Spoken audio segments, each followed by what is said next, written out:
What's up guys, welcome back to Paul's Hardware. Sometimes the hardest part of building a computer can be finding the parts to build with themselves. That's what this video is all about. I am rebooting my monthly builds and tech deals series where I help you guys pick the parts for the PC that you're gonna build. I can help you out with all the parts except for graphics cards. Those are still really hard to find, but I can help you out with just about everything else today, so let's get started.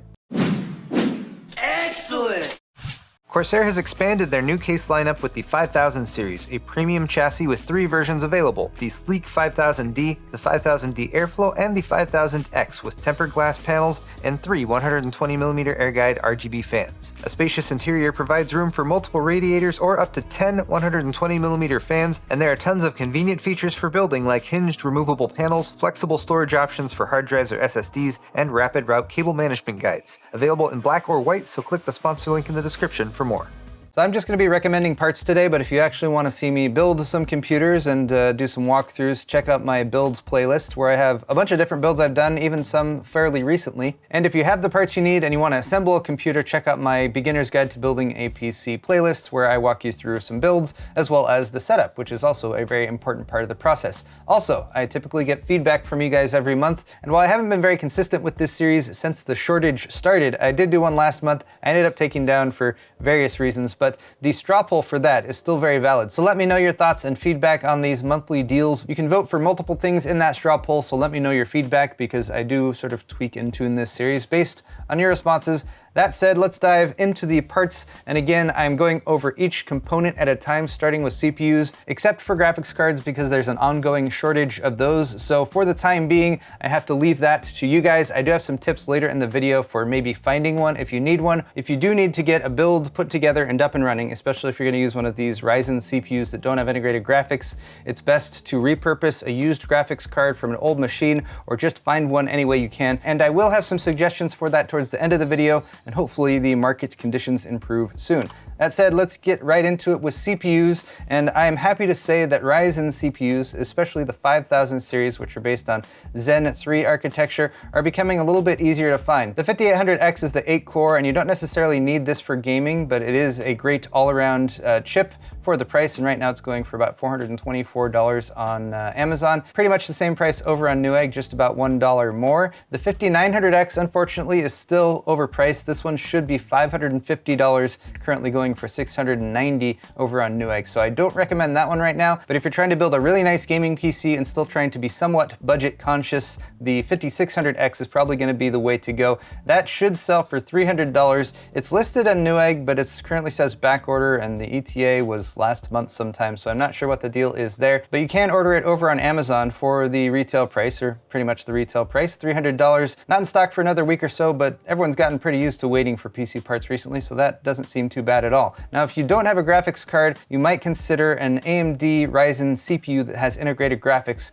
and a couple months ago I was suggesting the 4650G for that, and I did do a follow-up video where I got one of these, plopped it into a system, and did some testing with it. It is a solid choice for gaming, and you can find them for less than $300, but you have to order from AliExpress. They ship from China. It can take a long time, and they don't come with a cooler. So my recommendation right now is to not get that chip. Instead, it's to wait for the 5700G and 5600G, specifically the Ryzen 5 5600G, which should be available to retail customers for $260 on August 5th. So that's still a couple months off. That may or may not be a viable option for you, but consider this compared to the $300 5600X. The performance is very close. It's a little bit slower with the 5600G, but you also get a 7 compute unit Vega graphics integrated into the CPU for $260. So unless AMD launches like a Ryzen 5 5600 non-X sometime soon, which they haven't announced at all, I feel like this might end up being the go-to chip for gaming, especially since it does have that potential upgrade path because you can buy the CPU and get started with gaming with the integrated graphics and then really easily plop in a discrete graphics card if you want to in the future.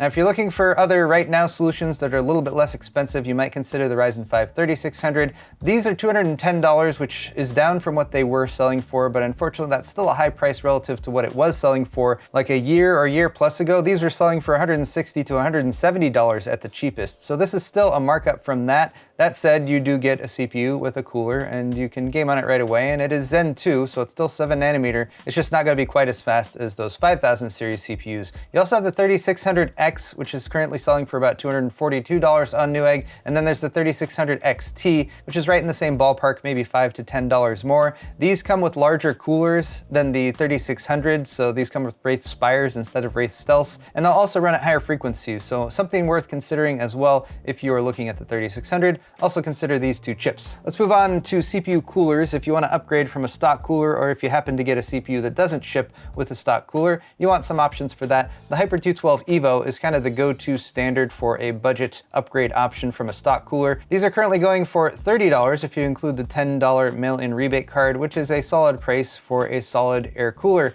That said, there are a few other options that might be upgrades from that, like the Hyper 212 Black Edition, which is all black and has a slightly nicer fan and will perform a little bit better than the standard Hyper 212 Evo. These are going for $40, but right now they're listing for $42. Not an amazing price, but not a horrible price either. And again, just a bit of an upgrade over the 212 Evo or a stock cooler. If you want to get better cooling than that, and you don't mind the silver finish, consider the Scythe Mugen 5. This is a $50 cooler. It's an air cooler, compatible with both AMD Ryzen AM4 socket CPUs, as well as Intel LGA 1151, pretty much any mainstream Intel CPU from the past. And this will give you a nice boost in performance over the Hyper 212, and especially over the stock cooler. Something else kind of in the same range as that is the Noctua NH-U12S Redux, a slightly smaller cooler, but this one does have the Noctua industrial fan, so it does not have the kind of horribly colored fans that Noctua typically goes with. Another solid air cooler for around $50. And then an upgrade from that, even the NH-U12S Chromax Black. Not going to be too much of a difference than the NH-U12 standard, that's $50. So you're paying $30 extra here for a bit more of an aesthetic finish, but a lot of people are concerned with that. So just wanted to throw that out there as well.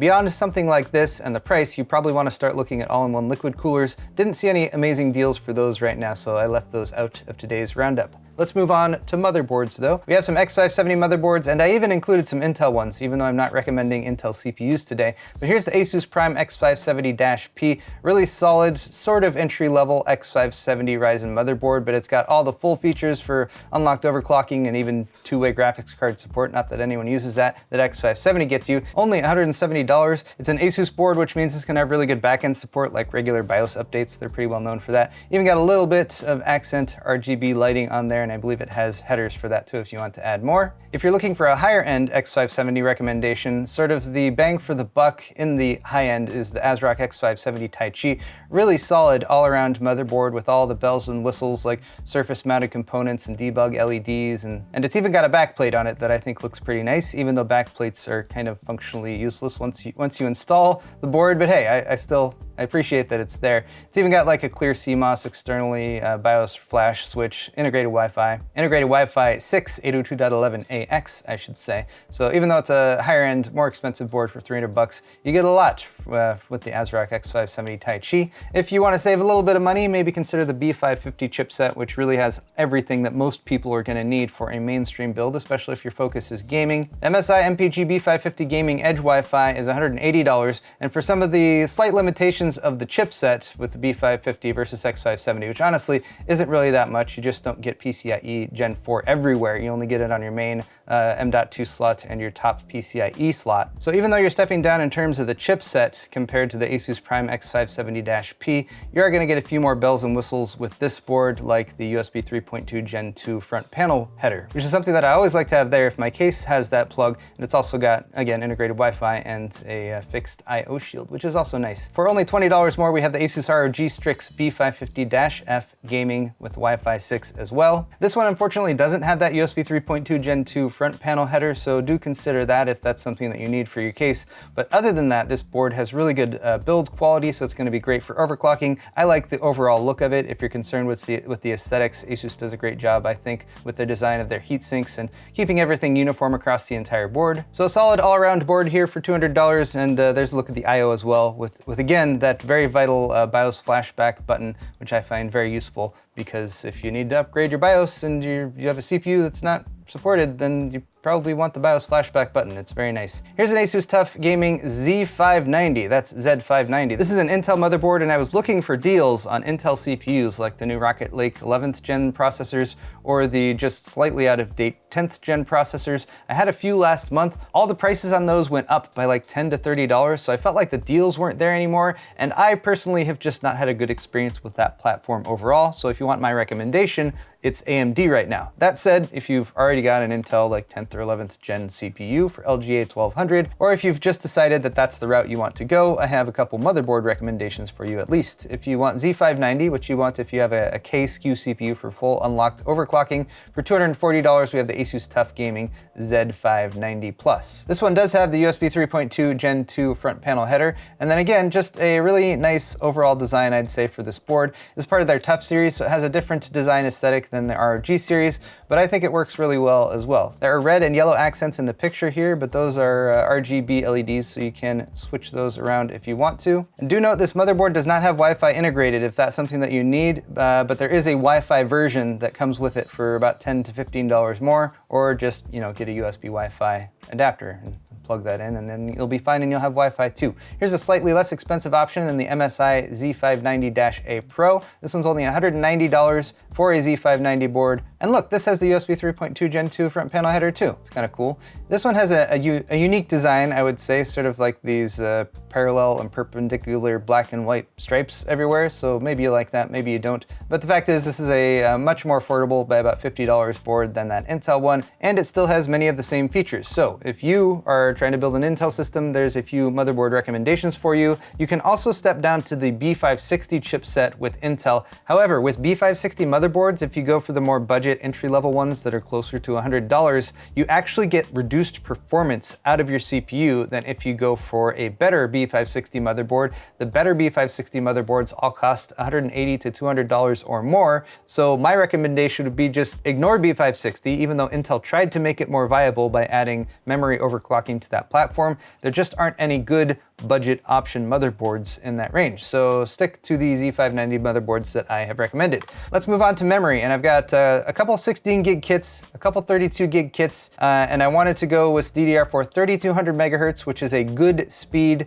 It's not ideal if you're going for a 3000 or especially a 5000 series Ryzen CPU, but it's still perfectly adequate, and you can get a little bit more bang for your buck in terms of the amount of memory. So this is a 16 gig kit, 2x8 gigs for $82. It's the XPG Gamix D20. The cast latency at least starts with CL16, and then it bumps up to 20 after that. So not terrible timings either, and this is a nice all black, pretty low profile kit that shouldn't conflict or contrast with any of the other hardware in your rig. Here's another kit from Team Group with roughly the same specs, also a 16 gig kit, also DDR4 3200 megahertz, cast latency 16. This one's only $1 more. It's got the TUF Gaming design for it. So if you go for one of those TUF motherboards, this would match perfectly, or if you don't care about aesthetics, and this is just another option with similar stats to the one I just showed you. If you're looking for a more ideal memory kit, again, especially to pair with a Ryzen 3000 or especially 5000 series CPU, you want 3600 speed, and that's 3600 mega transfers per second, not megahertz, by the way. But this will allow your Infinity Fabric on your Ryzen CPU to run at half of this, which is 1800, which is a very ideal speed for that to run at. This is also cast latency 16. It's only about $10 or $12 more than those other kits I was showing you. And it also is available in black or red. Look, even the same price for the red, or white, although earlier the white wasn't immediately in stock. Check for these kits at Newegg as well. You can search by the product code here to get the exact one. I believe they had them for the same price, or it might be like $2 or $3 cheaper, and they also might have all three colors available. Since this isn't an RGB kit, I found that the color options are nice, since you don't have to worry about RGB, but you can choose something that will match the aesthetics of the rest of your build.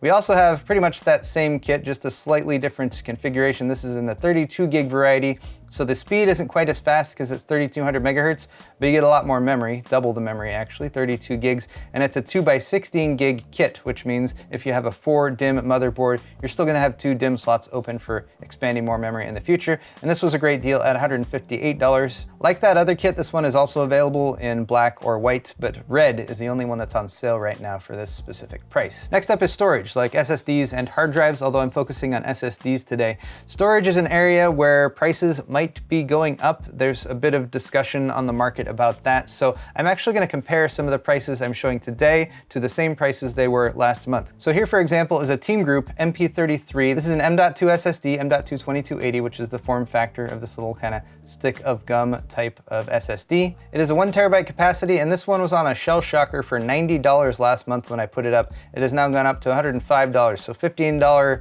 increase, which isn't horrible, but it is an increase. The price has gone up. I wanted to find something that was kind of akin to this. There is also a 2 terabyte version of this drive that last month was $183. That price has gone up even more to $220. So we are seeing some price creep for some of these SSDs if you compare them to what they were available for like a month ago. That said, if you are looking for a 1 terabyte M.2 NVMe SSD, you can still find a solid one. This one's a Mushkin Enhanced Helix L for $95. So that's pretty much, well, it's $5 more than the price I was looking at last month. And this one still has good read and write stats as well, with max sequential reads a little over 2 gigabytes per second and max sequential writes about 1.7 gigabytes per second. Here's another drive I pulled up last month, the Crucial P2 2 terabytes NVMe SSD, again an M.2 2281. This one was on sale for $191, and that has again gone up to $210. So not quite as much of a price hike as that Team one that I showed you first off. I actually have a pretty good deal here that you guys might be interested in.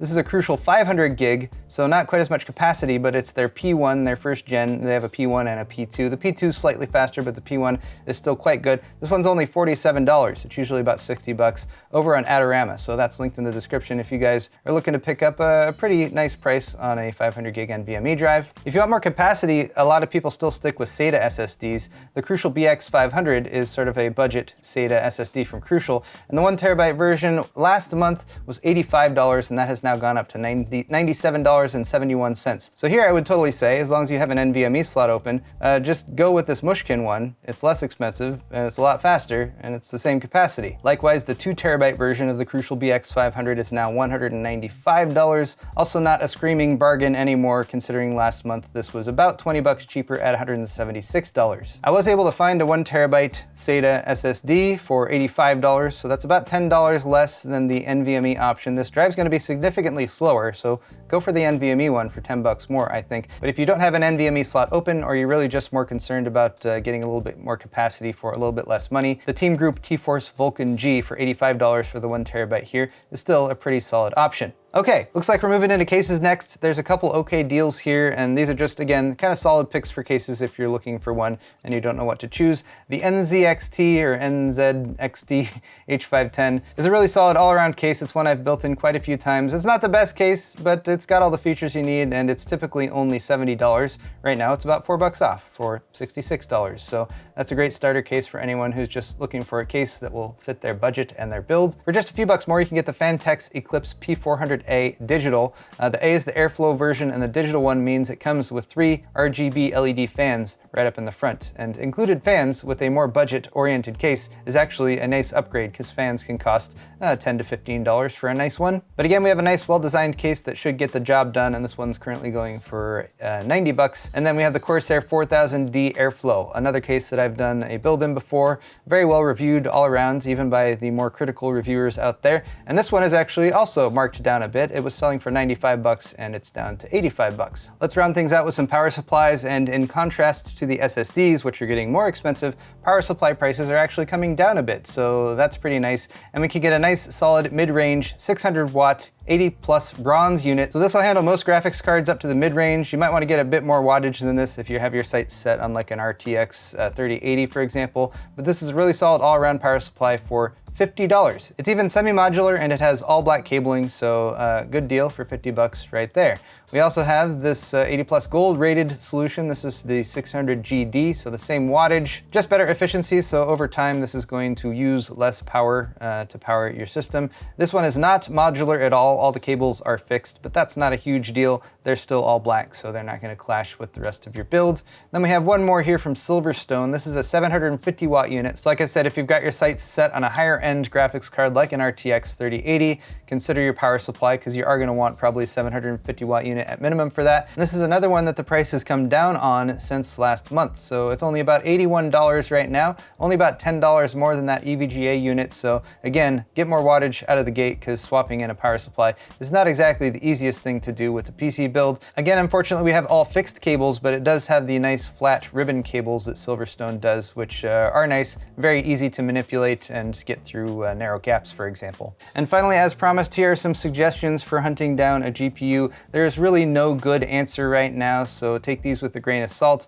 This is an article from PC Mag that's linked in the description, and this is towards the bottom of the article. So there's some YouTube and Discord channels that you can follow. There's other ones besides the Fix It one that they recommend here that also do feeds that check the stock and throw up alerts when new stock is detected. A couple recommendations for when they do restocks at places like Best Buy and AMD. The Newegg Shuffle, of course, you can try your luck at, or go in person to a Micro Center, but maybe double check that the product that you want is going to be for sale in store before you go and camp out at a retail store. So for example, the RTX 3070 Ti just launched, and Best Buy, I believe in particular, previously had cards available in store, but for the 3070 Ti launch, they did online only. So that's something that you'd want to double check, especially if you're gonna go and try to wait in line for a few hours. But that's all I have for this video, you guys. Links to pretty much all the parts I talked about are down in the video's description if you want to check that out. While you're down there, you can check out my store at paulshardware.net. There's a link to that. Shirts, mugs, pint glasses, and other merch is available with the Paul's Hardware thumbscrew logo emblazoned upon them.